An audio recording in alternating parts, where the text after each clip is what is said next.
All right, so thank you very much and good morning to everyone. My name is Vando Palmer and I will be spearheading or leading the proceedings here this morning as we are pleased that Jamaica is going to be launching the International Year for the Elimination of Child Labor. We do so specifically against the background of Target 8.7 of the Sustainable Development Plan, our goal, which is really to take immediate and effective measures to eradicate forced labor, end modern slavery and human trafficking, and secure the prohibition and elimination of the worst forms of child labor. And that includes the recruitment and the use of child soldiers, and to end child labor in all its forms. And we have a very short deadline to do so, that is 2025. I'm also pleased to let you know that the ministry continues to collaborate or to liaise with local and international stakeholders to provide a caring and supporting environment to prevent our children from being abused. Among these stakeholders or partners are the United States Department of Labor, USDOL, as well as the International Labor Organization, the ILO, and of course, UNICEF. Ladies and gentlemen, may I also tell you that the ministry has already developed the National Action Plan to eliminate child labor, and this was developed through rigorous and consistent consultations with all our stakeholders across the 14 parishes of Jamaica. With that said, ladies and gentlemen, may I now introduce you to the panel that we have lined up for you today as we do this launch. We have none other than our own Minister of Labor and Social Security, the Honorable Carl Samuda. We also have with us Mariko Kagoshima, who's a country representative from UNICEF. We have Mr. David Wan, who's the President of Jamaica Employers Federation. Mrs. Helene Davis-White, the President of the Jamaica Confederation of Trade Unions. And we also have with us Ms. Aisha Graham McIntosh, who is a member of Statin. Well, she's representing Statin, but she's also a member of the National Steering Committee on the development of child labor. And of course, we also have Ms. Inka Perkins, and she is one of the administrators here at the Ministry of Labor. And we also have Ms. Jillian Korodos, who is a divisional director of IR and Allied Services here at the Ministry of Labor. So may I now just apologize for the absence of our permanent secretary, Mrs. Colette Roberts-Risden, who is unavoidably here today. She would very much love to have been here, but she's not able to be here. She sends her love and greetings, as well as her good wishes for us to have a very successful launch here today. May I now ask Ms. Marsha Natalie Martin to do prayers for us, please.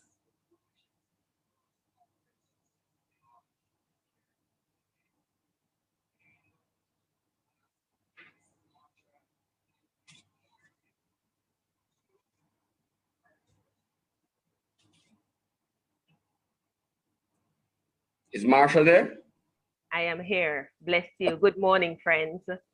I now invite us to bend our spirits as we go to God in prayer. Let us pray. Almighty God, we're grateful for your love, for your grace, for your mercy. We thank you for this new day. We thank you for calling us into right partnership with you as we seek to work to eliminate child labor. Sovereign Lord, Help us that we may not grow weary. And when we are tempted to be daunted, Almighty God, lift us up and give us the grace to finish the race so that generations after us, my God, will look to thee with thanks, will count us faithful, and will not have to battle with these issues, because truly it would have been well, and they would have lived to see that fullness of life you promised in Christ Jesus. So give us grace now, God. Bless the proceedings in this launch and grant us the grace that hereinafter we'll continue to partner with you for your glory and for your honor. Through Christ our Lord we pray. Amen. Amen. Thank you very much, Marsha. And now we will turn our attention to our national prayer, which is the national anthem of Jamaica. May we stand for the national anthem, please.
Thank you very much, ladies and gentlemen. And may I just quickly apologize to Mr. Dennis Zulu, the Director for ILO Decent Work Teams and Offices for the Caribbean. I missed out on introducing him earlier, but I am going to bring him to you now so that he can bring you greetings, and he will be followed by Ms. Marika Kagoshima, the country representative for UNICEF. So Dennis, over to you. Thank you so much, no problem. Honorable Minister Kalsamunda, it's a pleasure once again. Mrs. White, President of Jamaica Confederation of Trade Unions, Mr. David Wong, the President of Jamaica Employers Confederation, my colleague Mariko from UNICEF, Ms. Gillian Cordes, Divisional Director, Ms. Alicia Graham McIntosh, and Ms. Ilka Pickens, fellow panelists. Indeed, for us, it's a very important occasion today, given that we are meeting here to commemorate this very important and the launch of this very important day. The importance of regulating the participation of children and teenagers in the world of work and protecting them from exploitation and other threats to their well-being has from the earliest days with ILO been one of the fundamental concerns of member states in pursuit of social justice. The 1973 ILO Convention 138 on the minimum age for entry into work replaced previous ones that had been applicable to limited economic sectors. And in 1999, the entry into force of Convention 182 on the worst forms of child labor marked another milestone as countries persistently advanced the cause towards the ultimate objective of achieving the total abolition of child labor.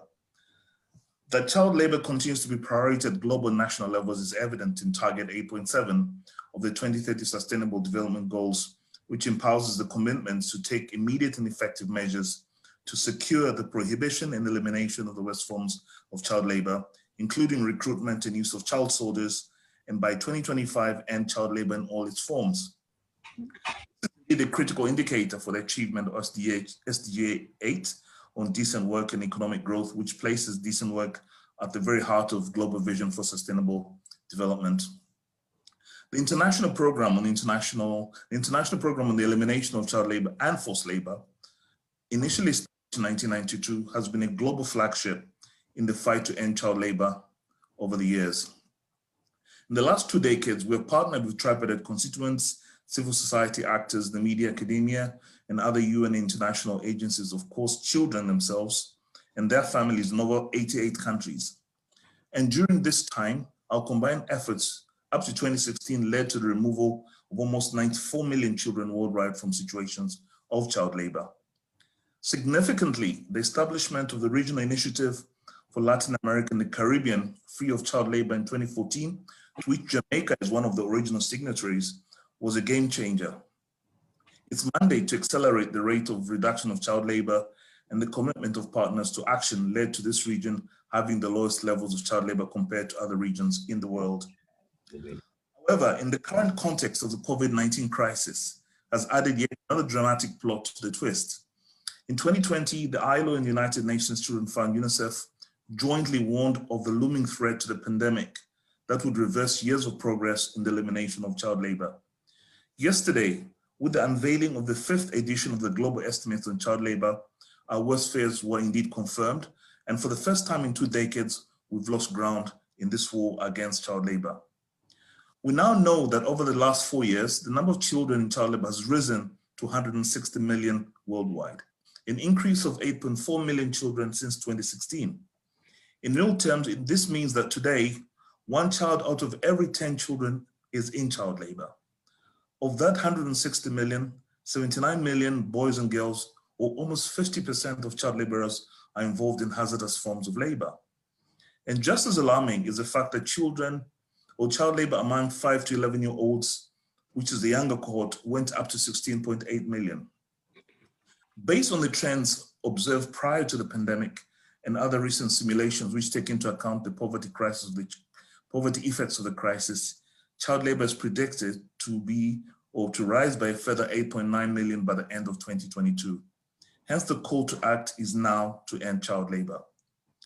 But despite this sobering revelation, new estimates still offer some encouragement. Records show that over the last 4 years, child labor in Latin America and the Caribbean decreased by 2.3 million in number and 1.3 percentage points in prevalence. With the target of 2025 in sight, the ILO Caribbean Office and the Secretariat of the Regional Initiative remains committed to supporting Jamaica's ongoing efforts to eliminate child labor and to progressively address, through our take on interventions and advocacy, the various social and economic factors for child labor. So on this occasion, which marks the launch of Jamaica's campaign for the International Year and observance of the annual World Day Against Child Labor, the ILO, for its part, pledges to continue to work with the ministry and national constituents to take on an integrated approach to preventing and eliminating child labor in Jamaica. One that seeks to enhance the social protection frameworks, to improve the efficiency of labor inspections, the enforcement of national laws, and to reduce informality in the labor market, and to undertake research and analyze data so that we can extract useful information for better policies and programs that protect children, adolescents, and ensure decent work for all sustainable livelihoods. And once again, thank you for inviting us to participate in this very important event. And thank you. Thank you so very much, Dennis, for those sobering words, alarming in terms of the worldwide figures, but very encouraging in terms of the figures for Latin America and the Caribbean, of which we are a part, and therefore will continue to do the good work and to ensure that our commitment to ending child labor is carried through. Very ambitious target by 2025, but something attempted, something done will definitely earn a night's repose when we get there. I now turn my attention to Mariko Kagoshima, who is a country representative for UNICEF and one of our very able partners in this drive that we are going forward with. So may I now invite her to make her brief greetings. Thank you. Thank you very much. Thank you, Mr. Palmer. Good morning, Honorable Minister Samuda, our strong ally, as always, and the team of the MLSS, our fellow colleague, Mr. Zulu. Nice to meet you virtually. and welcome to the region. You are fairly decent. And Mr. Wan, Mrs. David White, Ms. Graham McIntosh, and Ms. Corodos. Good morning. Today, UNICEF and the International Labour Organization are sharing new report about child labor that has some very sobering news, as you mentioned. The report warns that progress to end child labor has, as mentioned by our fellow colleague, Mr. Zulu, stalled for the first time in 20 years, reversing the previous downward trend that saw child labor fell by 94 million between 2000 and 2016. Another finding is that there has been a significant rise in the number of children aged between 5 to 11 years in child labor, who now account for just over half of the total global figure. The number of children aged 5 to 17 years in hazardous work, which is defined as a work that is likely to harm their health, safety, and moral, has also risen. Those are two very concerning trends for UNICEF. Here in Jamaica, the available data tells us that around 38,000 children aged 5 to 17 years are affected by child labor. This figure, however, is a conservative estimate because it excludes the so-called worst form of child labor other than hazardous work. These forms of child labor include child trafficking, commercial sexual exploitation, child slavery, and involvement of children in illicit activities. We also know that the rate of child labor in rural areas is twice that in urban areas. UNICEF is very concerned about these realities. What deepens our concern now is that the fact that COVID-19 pandemic makes children even more vulnerable to exploitation, including being forced into child labor.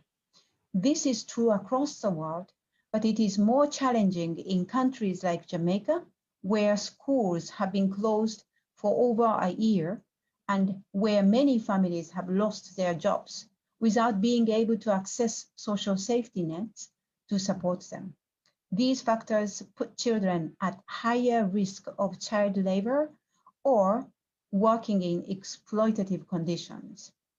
Our global report with ILO makes it very clear, however, that a further increase of child labor is avoidable if certain measures are put in place.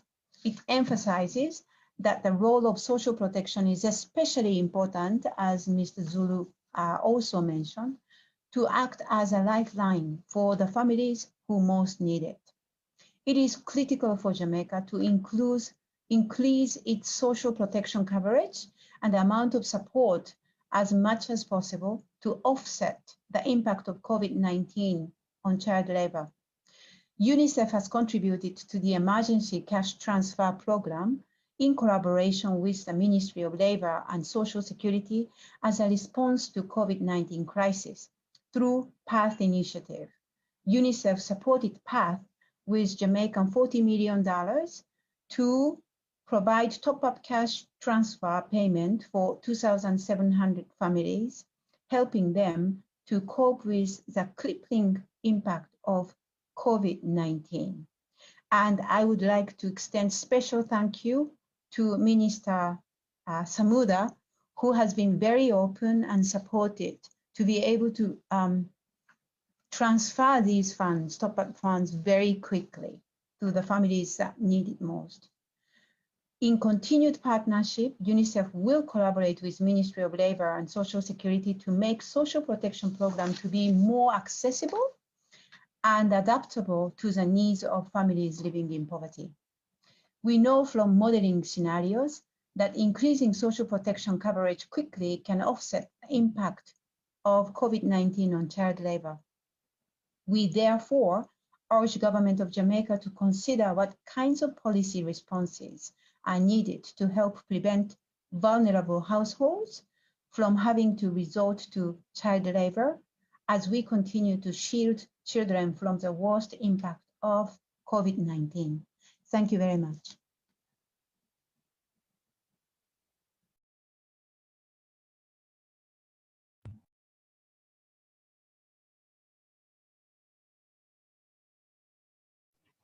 All right, thank you so very much, Mariko. And we know that you are the kind of partner that is not afraid to put your money where your mouth is. And we are assured again by you that you will continue in this partnership with us, and that it will continue, and you will continue to support the effort by Jamaica as we move forward to eliminate child labor. Ladies and gentlemen, we are now going to be hearing from no stranger to us in public life, and that is Mr. David One, who plays a very important role of being the president of the Jamaica Employers Federation. And that organization is one of the tripartite partners here with us at the Ministry of Labor. So if it is egg, David is going to be in the red. David, over to you. Thank you. Good morning, Mr. Moderator. Minister Samuda, our guests from the region, Mr. Zulu from the ILO office, Ms. Mariko Kagoshima from UNICEF, Helene Davis-White, President of JCTU, hardworking staff at the Ministry of Labor. Very good morning to everyone. All protocols observed. We are very pleased to participate in this function, the International Year Against Child Labor. We are very happy to be associated with this function, and we fully support the activities of the ministry and our multilateral partners in trying to reduce and to eliminate this phenomenon in Jamaica. The issue of child labor, not only is it intrinsically wrong for those children who suffer this wrong, there's also, on a broader scale, impact on our productive sector in Jamaica, on our members. For example, if a product arrives in Jamaica, which some element of child labor, chances are that will be a very below market price product, and it will undermine the efforts of our productive sector trying to compete. They may have to take actions which impact their workers and those children of those workers. So everything has a domino effect. So for the two reasons, it is intrinsically wrong. It also has an impact country and our productive sector. So we are in full support of the efforts we have heard about. I was very taken aback by the figure of 38,000 children I heard from Kagoshima. I've never heard a figure in Jamaica before, but even though it is small relative to a global sense, it is surprising nonetheless that it exists in such a large number. So we want to commend the ministry for putting on this forum, for bringing the recognition to this problem that is a global problem. And we will be in full support of the activities in any way we can to bring awareness and to help to reduce. Just want to close by saying the following, to reinforce the message of today's forum.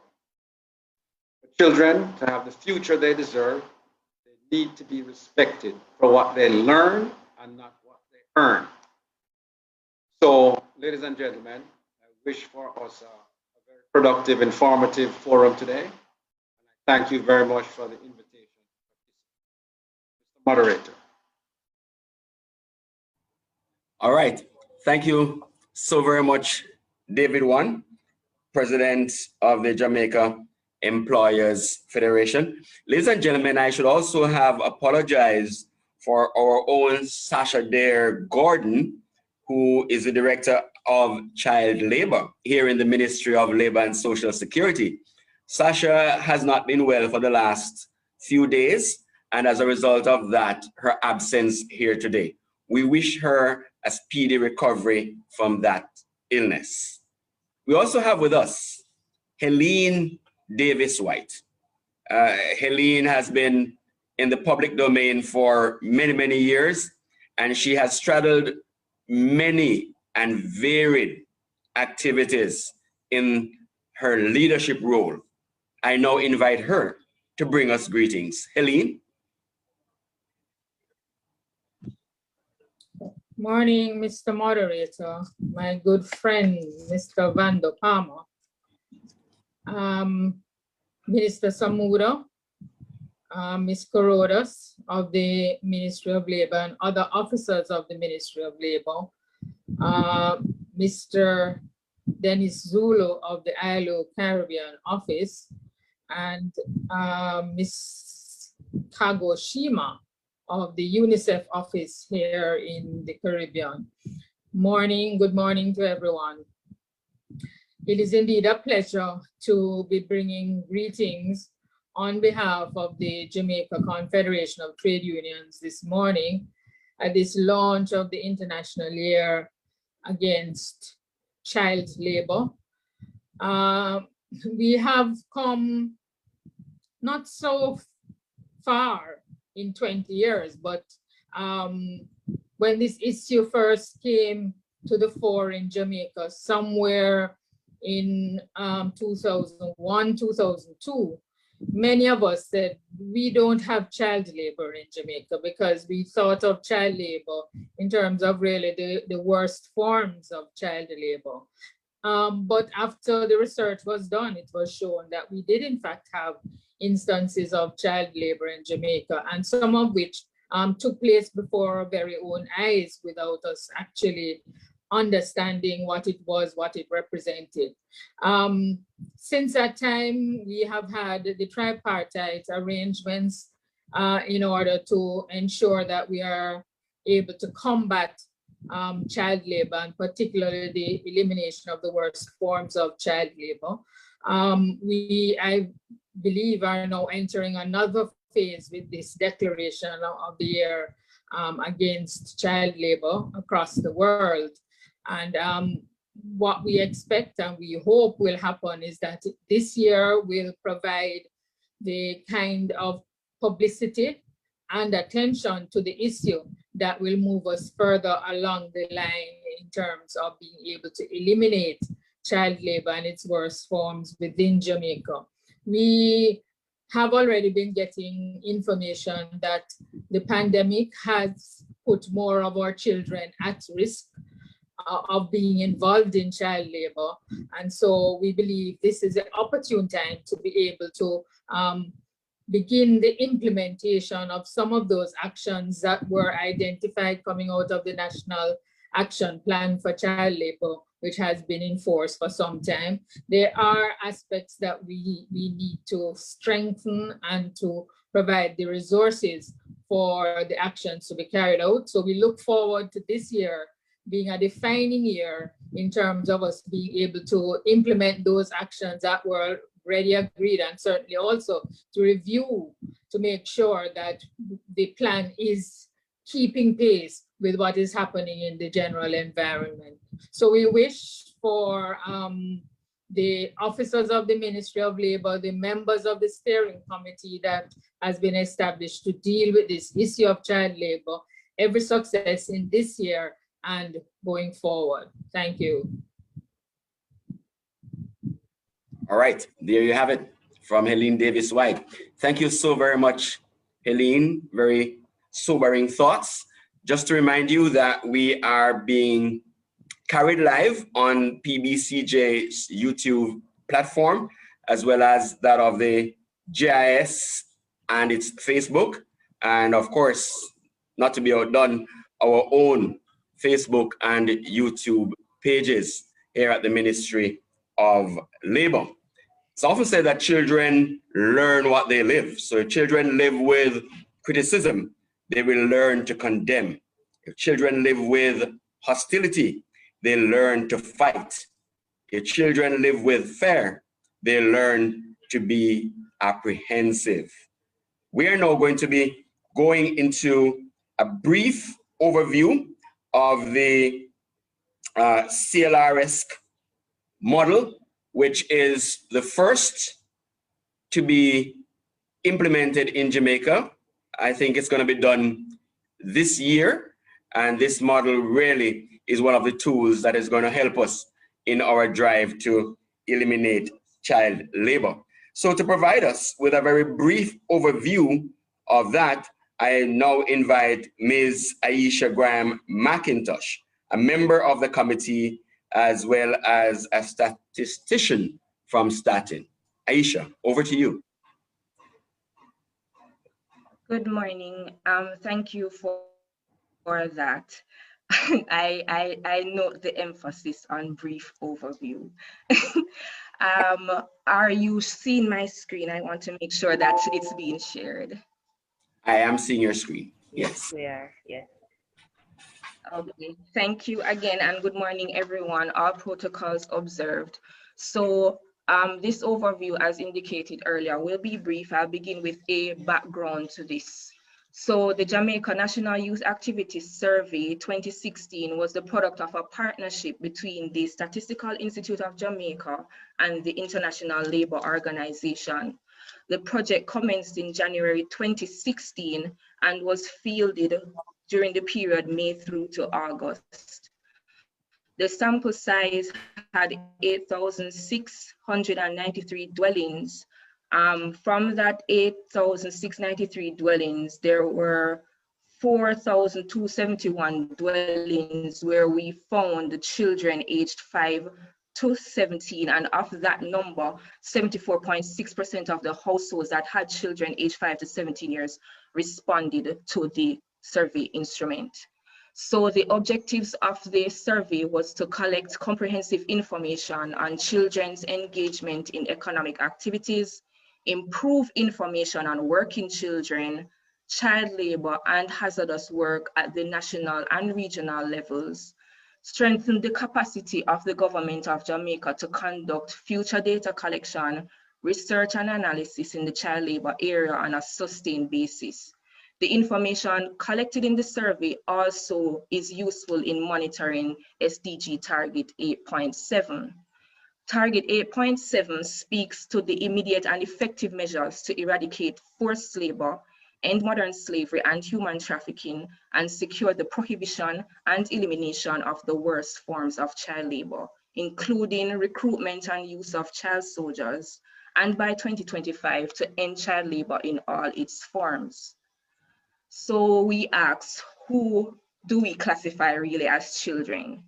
So the UN Convention on the Rights of the Child and the ILO Convention 182 on the worst forms of child labor designate individuals less than 18 years of age as children.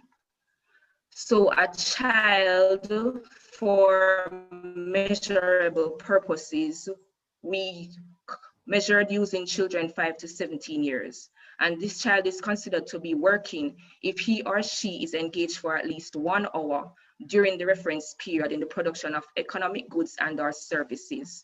So this is whether for pay or profit, or without pay in a family farm, business, or if he or she did not work, but had a job or business from which he or she was temporarily absent. So when we say child labor, what are we talking about? Child labor refers to work that is mentally, physically, socially, or morally dangerous and harmful to children and interferes with their schooling. So the child labor risk identification model is a tool that is useful to design and implement child labor prevention strategies with impact on a local level as a key instrument for use in the context of the agreed policy acceleration framework for the elimination and prevention of child labor. This model was developed by the International Labour Organization Economic Commission for Latin America and the Caribbean, ILO-ECLAC. and is intended to, one, identify the geographical areas of Jamaica with a higher probability of child labor and estimate the weight of those risk indicators. The model facilitates determining which geographical areas and population groups prevention efforts must be focused and define which multi-sectoral actions are more relevant in breaking the child labor trajectory. The methodology elaborated by the ILO in partnership with ECLAC is done by examining statistical information available through surveys, censuses, and administrative records. Pilot applications of this model have been tested in 10 countries of the region, namely Argentina, Brazil, Chile, Colombia, Costa Rica, the Dominican Republic, Guatemala, Jamaica, Mexico, and Peru. So how is this child labor risk identification model implemented?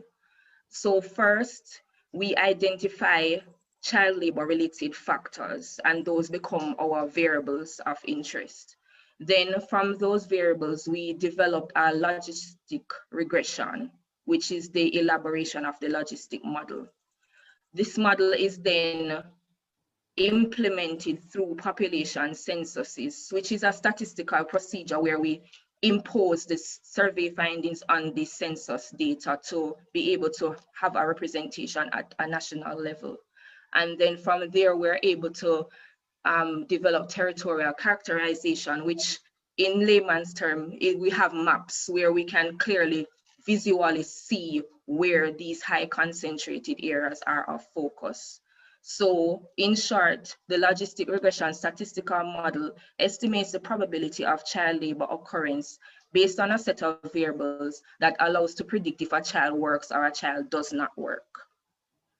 So the information sources that was used in Jamaica were the 2016 Jamaica Youth Activity Survey, the last census, which is the 2011 Population and Housing Census, and administrative records of ministries, departments, and agencies. The determinants used in the model for Jamaica were sex, age, place of residence classified as urban and rural, whether or not the children in the home had siblings who attended school, did not attend school. We also looked at the education level of the head of the household. We looked at the work situation of the head of the household, the industry as well in which the head of the household works.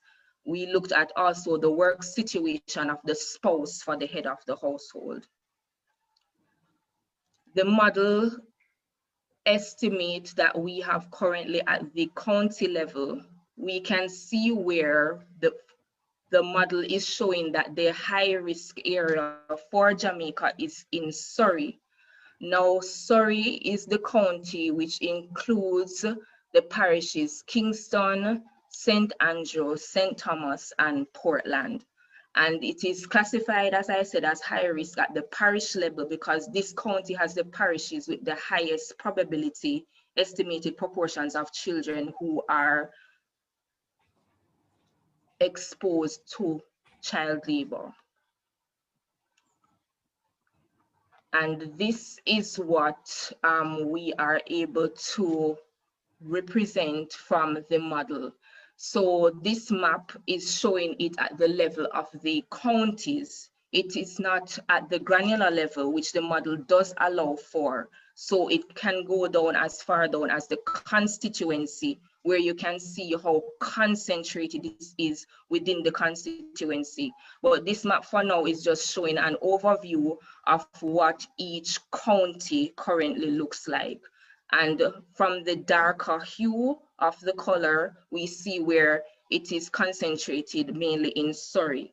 So just to say that it is not surprising, as was shared by Mariko Kogoshima earlier, rural areas are twice that of urban areas, generally speaking. So hence the parishes such as Portland and St. Thomas would have driven that high concentration. So just as a validity check. So what is Jamaica's situation? So from the survey instrument, we see where nationally, we found that there was 8.1% of children and adolescents aged 5 to 17 years who participate in economic activities. And the model is showing that same probability. So we can see where that the results from the model are valid. So we can be able to comfortably use this model in our pursuit of eliminating child labor. Thank you.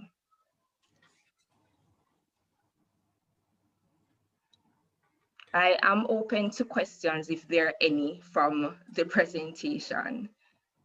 All right, so we will take those questions, I think, at the end. But thank you so very much for that. Now, ladies and gentlemen, it's always very important that the target audience, right, who are our children, be given an opportunity to express themselves. And this year, what we are going to be doing is allowing them to express themselves artistically. So there is definitely going to be an online poster competition. And I am now going to be asking none other than Ainka Perkins, one of the administrators in the child labor unit here at the Ministry of Labor, to give us a brief as to what that online poster competition will be this year.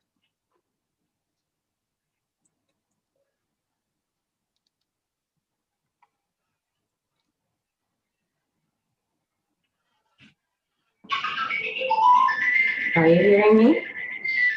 Yes, we are hearing you with a little bit of disturbance in the background. I'm sure you'll clean that up shortly.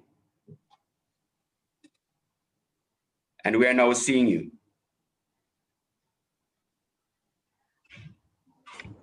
Okay. A quote from the great Nelson Mandela. Our children are our greatest treasure. They are our future. Those who abuse them tear at the fabric of our society and weaken our nation. With all protocols already being established, a pleasant good morning to all. Good morning. My task on today is to introduce you to our next big and exciting venture for this year. But first, I must say that last year we had our child labor essay competition and the response was overwhelming. So for this year, we're not expecting anything less. So let me introduce to all, but specifically to our children ages 5 to 17 years, our online poster competition. So the objective of this competition is to raise awareness, engage the children's interest surrounding the issue of child labor, while showing their creative skills and having fun in the same stead. So for the competition, we have 4 categories with varying sub-themes. So we have the first category of 5 to 7 years with the sub-theme Save the Child. For ages 8 to 10, their sub-theme would be Say No to Child Labor. For ages 11 to 13, their sub-theme, A Child is Meant to Learn, Not to Earn.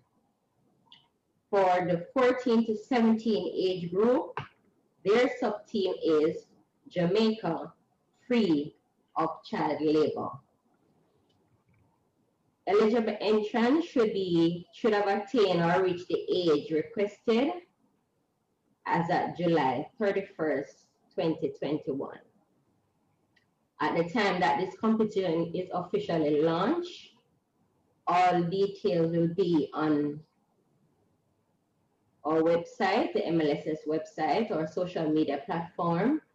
You can find us at Instagram at MLSSJA, Facebook at MLSS Jamaica, and on our Twitter page at JamaicaMLSS.com. Will also be in the print media, and there you'll find full details of this online host a competition. All entries along with the other requirements should be sent to the Ministry of Labor and Social Security Public Relations Unit at PRUNIT, that's the PR unit, at mlss.gov.jm no later than July 16, 2021. An official entry form must be attached to each contest entry. Any submission without the required information will not be accepted. We'll have a panel of judges who will assess all entries, and these assessments will be based on the adherence to the themes that I had mentioned before for the various categories, on the originality and creativity and visual effectiveness. Not leaving out the public. The public will be given the opportunity from the 19th of July to the 26th of July, 2021, until 5 p.m. to vote for your favorite poster by logging onto our social media platforms that I had mentioned before. I must emphasize that popular votes do not determine the winners, and the judge's decision is final. The participants will be noted by August 16 to the 20th. And for the good work that we'll be getting from our children, there will be cash awards and other prizes for our first, second, and third place winners in each category. Our first place awardees will be featured in the Jamaica Gleaner, the Observer, and on our social media platforms. Children who are online, we know you've got it, so we're expecting you to bring it. And in closing, I quote, "We owe it to our children to give them a dignified and hopeful future." And to all of us, let us all act now to end child labor. Thank you.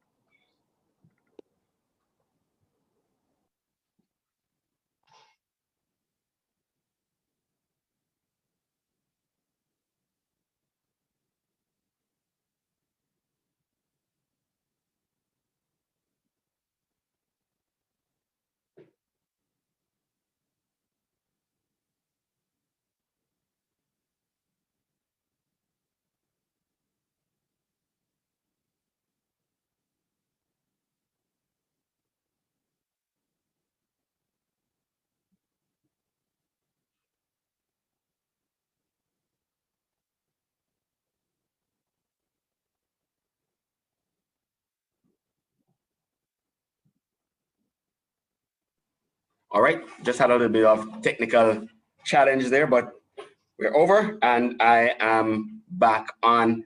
Thank you so very much, Ms. Perkins, for that brief overview of the online competition. We are expecting it to be very exciting. As you rightly said, the essay competition last year was very exciting, and we did have some very good essays, and I did remember that little man from St. Thomas, I think, right, who stood out among the giants of the competition last year. Well, ladies and gentlemen, we have now come to the point where we're going to be asking none other than our own minister, the Honorable Carl Samuda, to now bring you the keynote address for this launch, at the end of which he will declare Jamaica's year for the international year for the elimination of child labor launched, as well as the competition that will be online for those students 5 to 17 years. Minister Samuda, it's over to you, sir. Thank you very much, Bando, and to everyone present, I greet you well. It's a pleasure to be here with you once again. It is indeed an honor to launch Jamaica's International Year to Eliminate Child Labor. Globally this year, governments are required to intensify all efforts to take a decisive and practical action to achieve Target 8.7 of the Sustainable Development Goal by 2030. 25. I saw where just yesterday, the International Labour Organization and the United Nations Children Fund, UNICEF, released the 2020 Global Estimates Report, which revealed what I regard as quite a stunning bit of data, where approximately 150 million children are engaged in child labor. But I just wouldn't mind if you indulge me a minute to comment on the report that was given in terms of the definition of child labor and the results of the survey taken in Jamaica, whereby in the county of Surrey, which is in the St. Thomas, primarily that area, where the incidence of child labor was highest. So I am led to believe that child labor is connected inextricably to the extent to which poverty exists in certain communities. Because in certain communities, and I know a bit about that particular part of the country, where the economic activity is not as buoyant as in other areas, and the families are forced to encourage the children and to participate with them, especially in farming activities, which would be classified, strictly speaking, as child labor. But that's not a subject that I'm well versed in, and I leave that to the experts. I just thought I would comment on it as an observation made in the report earlier. I think that the children in hazardous work increased by some 6.5 million to approximately 79 million when compared to 2016, where the global estimate report was issued. And I must pause again to commend the team from Jamaica that from what was said, we really only started taking note of this data in 2016. And I think we have done extremely well in being able to provide us with information that will guide us in our strategy as we go forward to eliminate child labor. Evidently, the gains that were made between 2000 and 2016 have been reversed. And this is an excellent thing to have experienced, which leads towards the whole achieving of the Sustainable Development Goals. At this juncture, I want to express my gratitude to the ILO, especially, and UNICEF for providing this latest data and to reaffirm that Jamaica will ensure our children are protected. All during my interaction with the ILO and UNICEF teams, I found them extraordinarily committed and very supportive and a great partner to have in this effort. I also look forward to our renewed partnership as we continue to work to have a country that is free of child labor. Globally, countries have been battling the efforts of the COVID-19 pandemic, and this has had a tremendous impact on our abilities to cope with the hardship that has come with that particular pandemic. It has caused untold hardships on our Jamaican economy, businesses, families, and our most vulnerable, including our children. And if you are, as I am, involved directly with the situation at the community level, especially in the communities that are less fortunate, it is very heart-rending.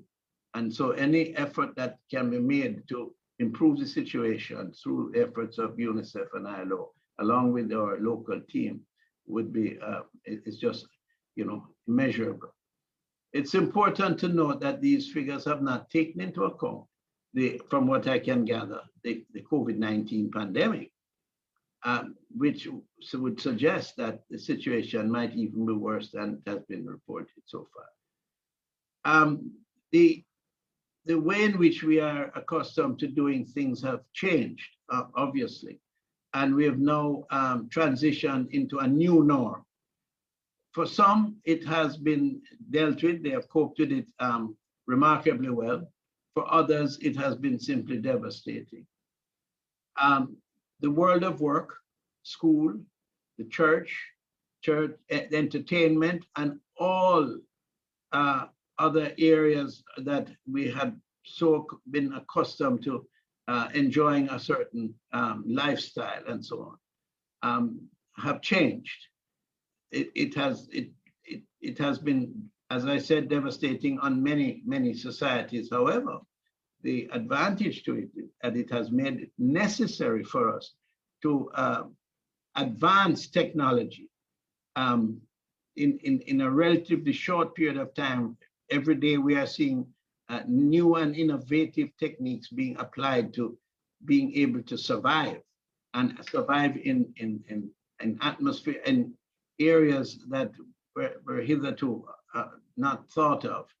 I'm speaking primarily at not being able to leave home, have restrictions on movement and so on. But notwithstanding that, through the use of technology and the introduction of new technology, we have been able to do the best under the circumstance. The march toward modernity has, by and large, negatively impacted, of course, mostly our children. The inability to access virtual classes during this period is definitely impeded by the lack of appropriate infrastructure. And the question is also to be considered that because the children have been forced to stay at home and to acquire their learning through the internet and so forth, it exposes them to risks of exploitation.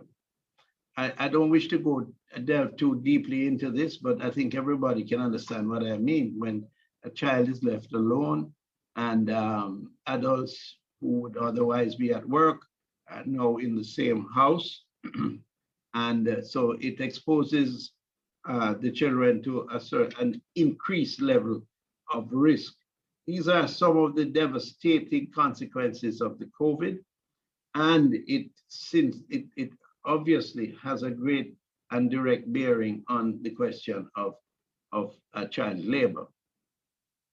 The government recognizes that our children are at risk now more than ever and need to do everything to ensure that are protected.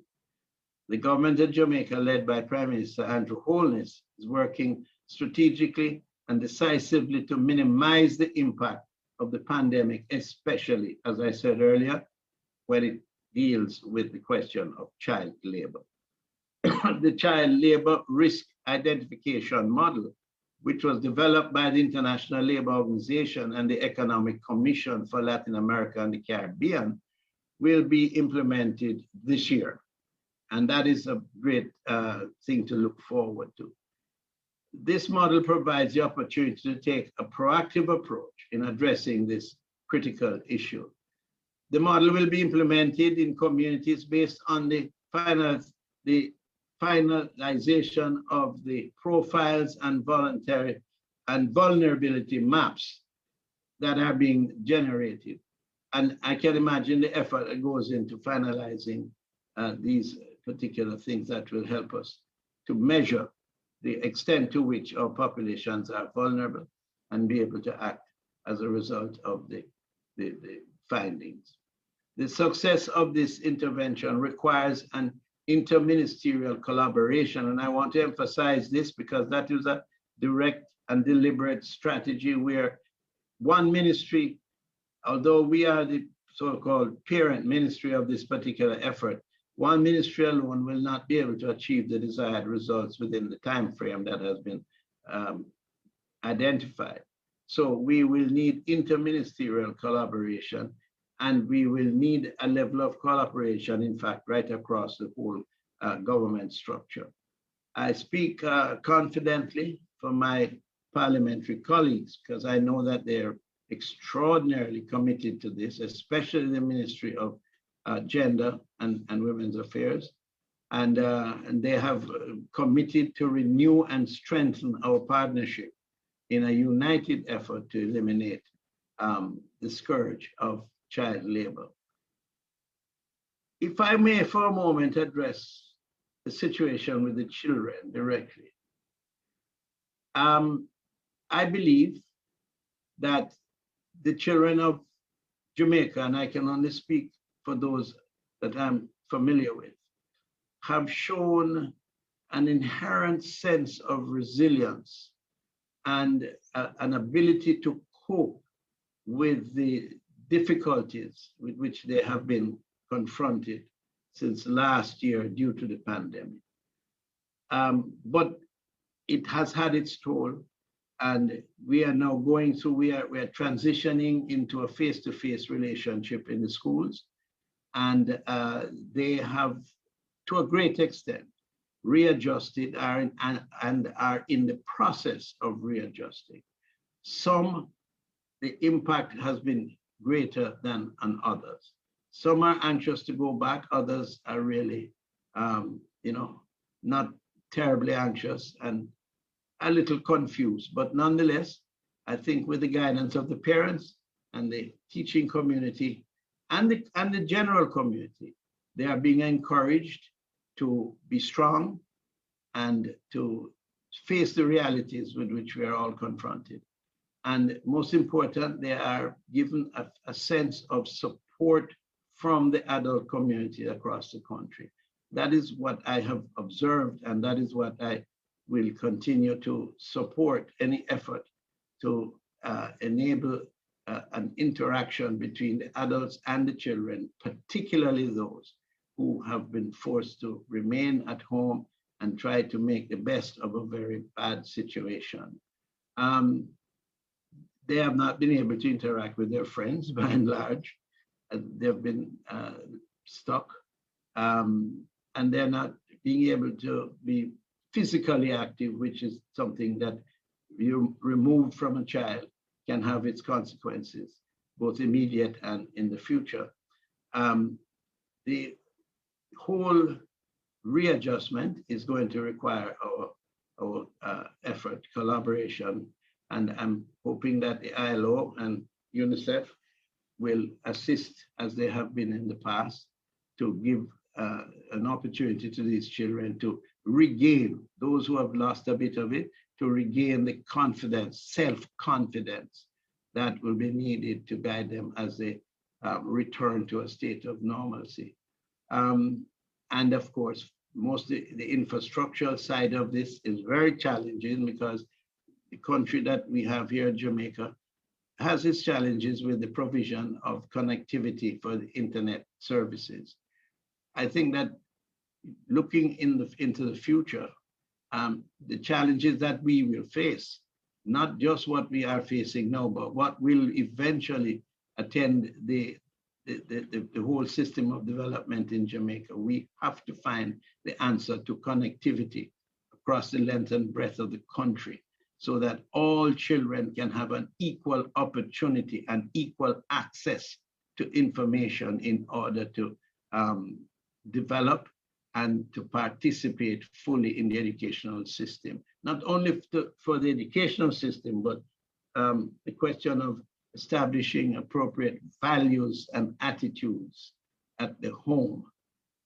So we are really looking forward to the collaboration with the Ministry of Energy and Technology. And we believe that so far we have been working well together, but we can always get more help, and we will be working assiduously to connect with the Ministry of Education also to see in what way we can further this collaboration.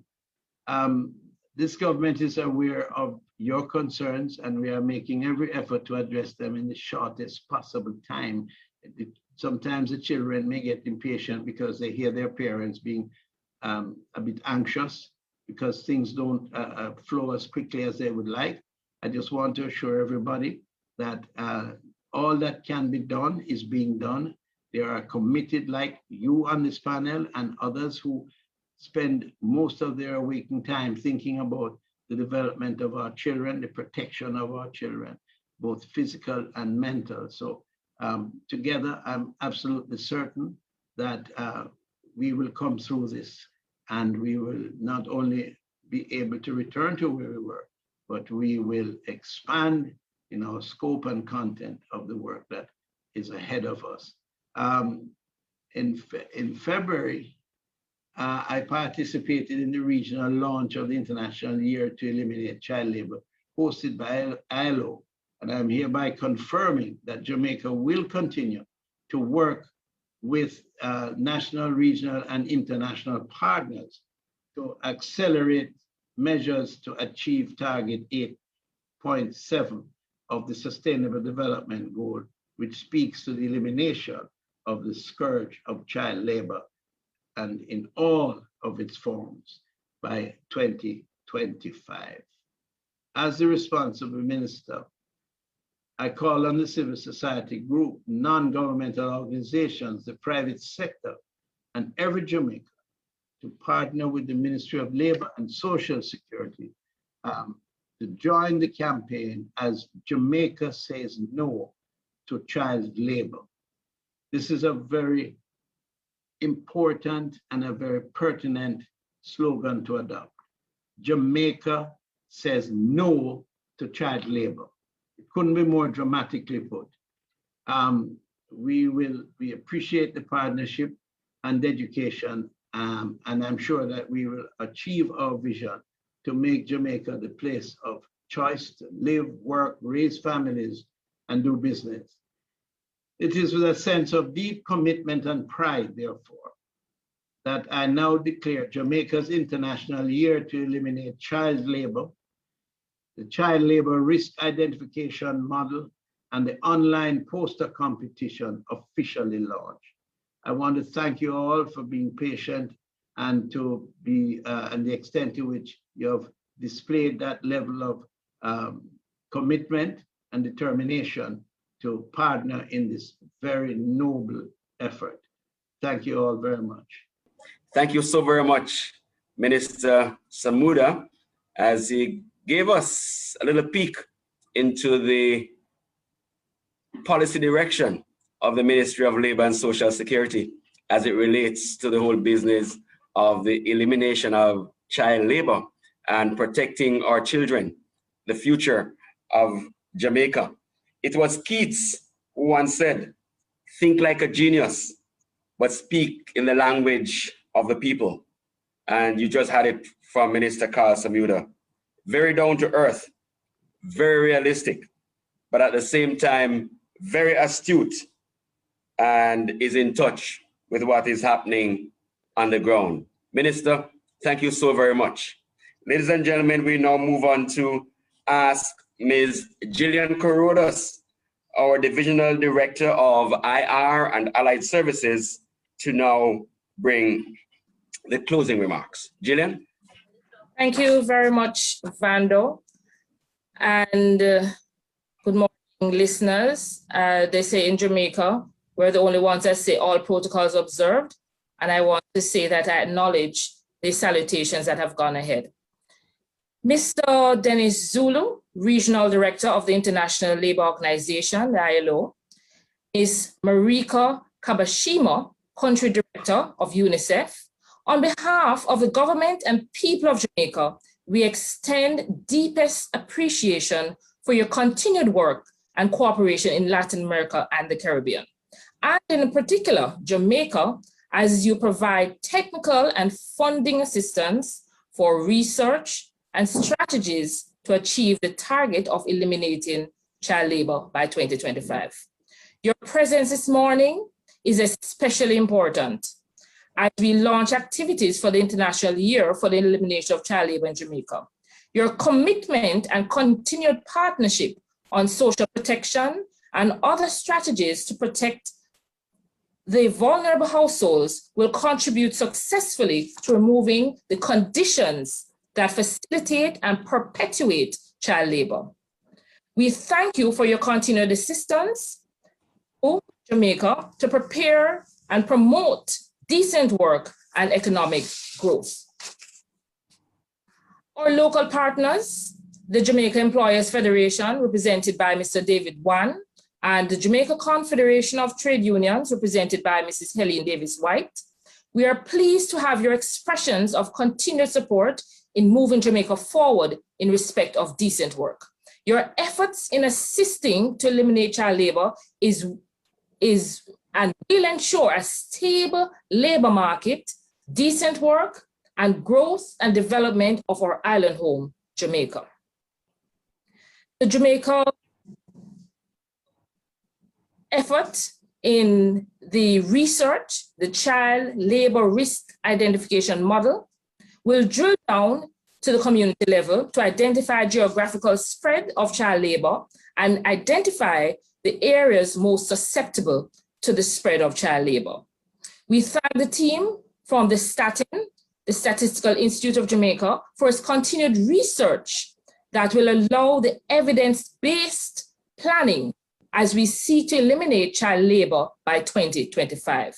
Today, we are especially grateful to you, Ms. Aisha McIntosh, and I will say she is a member of the National Steering Committee, for your presentation this morning that indicated that the County of Surrey has presented as a geographical area of national concern relating to child labor in Jamaica. We look forward to continued collaboration with your department and the information that will be shared locally and regionally from your research. The participation of children is extremely important, as we should not plan for them, but we should in fact plan with them.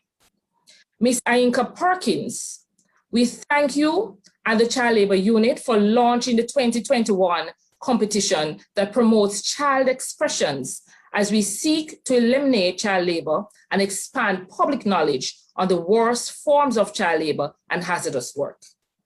Minister, the Honorable Carl Samuda, we thank you for your personal support and action on behalf of the policymakers of Jamaica to ensure that our children are protected. Your reflection on the crisis at the community level as relates to vulnerable children suggests that you are personally moved and committed to taking appropriate action and expanding Jamaica's participation in regional initiatives to eliminate and reduce the likelihood of expansion of child labor. You spoke of children being victims of child labor. We recognize and thank you for calling on your parliamentary colleagues to join in eliminating the scourge of child labor. We extend special thanks to Ms. Marsha Natalie Martin for opening in prayer. As a praying country, you have helped to renew our faith and focus as we pursue multi-sectoral and community-level strategies to eliminate child labor. Special thanks to all ministries, departments, and agencies of the government of Jamaica and civil society organizations that presently serve the National Steering Committee for the Elimination of Child Labor. We thank the team of the Ministry of Labor and Social Security, my colleagues, who through exceptional planning has made this launch possible and the activities that will follow. Special mention to Mrs. Sasha Dare Gordon and our Permanent Secretary, Mrs. Colette Roberts Risden, for expanding work on eliminating child labor in Jamaica. Special thanks to the media for your broadcast, because it would certainly not be in the best interest if such information were not shared with the general public locally and internationally. Lastly, but absolutely significantly, you, our viewers, we thank you for being here with us and for joining as Jamaica says no to child labor. Thank you very much. And thank you to our moderator, Mr. Vando Palmer, Public Relations Director in the Ministry of Labor and Social Security. Thank you, Vando. Thank you very much, Gillian. Well said. And all I can say is thank you. And thank you again to everyone for joining us. Let us all put hands and heart together in this effort to protect our children. If the children live with encouragement, they learn confidence. If the children live with tolerance, they learn patience. If the children live with acceptance, certainly they learn to love. If the children live with approval, they learn to like themselves. If the children live with recognition, they learn generosity. If the children live with honesty, they learn truthfulness. If the children live with fairness, they learn justice. If the children live with kindness and consideration, they learn respect. And if children live with security, they learn to have faith in themselves and in those about them. And finally, if the children learn to live with friendliness, they learn that the world is a nice place in which to live. And as one of our Jamaican artists would have said, Jamaica, what a nice place to live. Let us make it a nice place to live for not just our children, but for all of us. I thank you.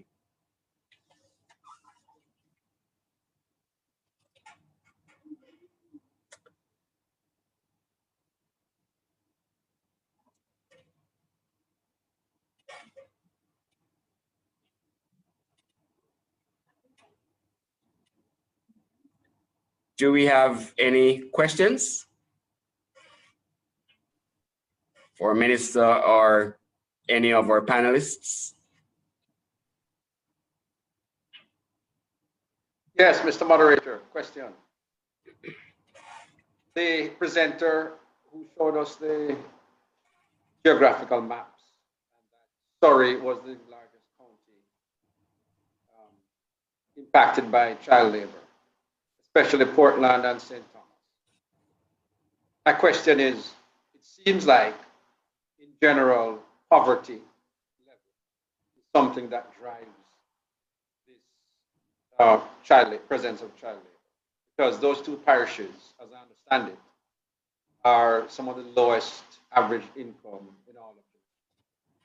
The question is, St. Mary also is a similar demographic and so on. I wonder why there wasn't any reason why that's not driving St. Mary stuck out to me. That's for the person who presented. That's for Aisha? Yes. Yes. Okay, Aisha, did you hear the question? Yes, I believe I heard the question. In essence, you're saying that poverty would form like an underlying factor because it's innately built into the variables. And you're saying that you're wondering why is it that St. Mary did not present based on the map that was displayed. That's exactly my question.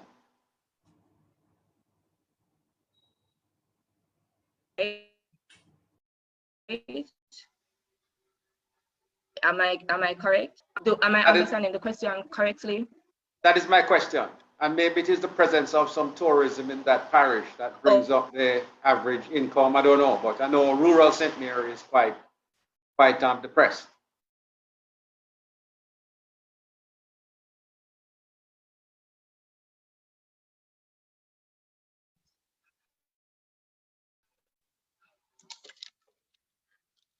I'm not certain if it's my.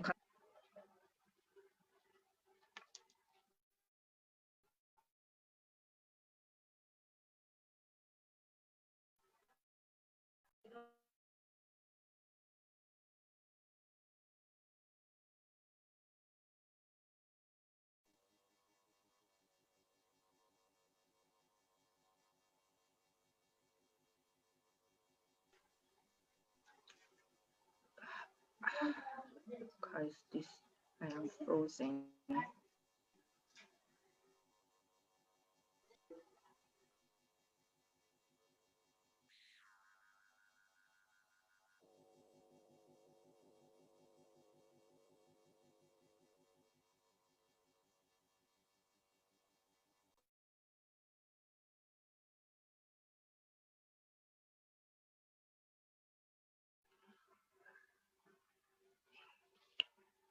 Hello, I'm not certain if you're hearing me because I'm not hearing anything.